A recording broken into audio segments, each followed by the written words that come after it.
Por sexto ano, a Asociación Cultural Alberto Romero, en colaboración coa maioría de AMPAs do Barbanza, organizan a gala de entrega de premios do certame audiovisual dirixido aos centros educativos, non só desta comarca, senón de toda a comunidade. A gala terá lugar este sábado no Teatro Elma da Pobra do Caramiñal, a partir das 7 da tarde. Ese día daránse a coñecer os traballos gañadores das 4 categorías a concurso, para a educación primaria, para a secundaria, para a diversidade funcional e tamén libre. Dende a entidade organizadora destacaron a alta calidade das curtas presentadas ao certame, a pesar dos condicionantes da COVID durante estes últimos anos. Nós temos participantes que tamén acuden aos certámenes de Ourense, de Noia, o sea, temos xente que ten participado que esa está galardonada, o sea, na categoría libre,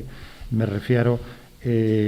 que non menosprecian e acuden ao noso certame cas súas inscripcións. O sea, que estamos moi orgullosos de sacalo adiante un ano máis, dadas as condicións difíciles que tuvemos estes últimos anos. Tamén a boa acollida dos talleres de interpretación e elaboración de guións desenvolvidos ao longo do curso, que como novidades se viñeron a sumar este ano as actividades formativas de audiovisual. A parte das actividades formativas que temos nos 4 concellos,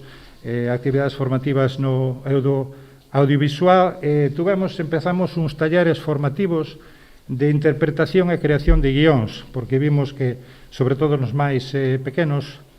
necesitan a axuda dun adulto ou a guía para organizar as ideas e aprender a interpretar. Aproveitouse tamén o acto para refrendar o convenio coa Mancomunidade de Municipios Barbanza-Arousa, de cara á promoción desta comarca. E neste caso, unha maneira de promocionar a nosa cultura por a creación audiovisual, que cada perfectamente cos obxectivos, que é o turismo, pero dentro da promoción cultural de dar a coñecer a nosa comarca, a Barbanza en todo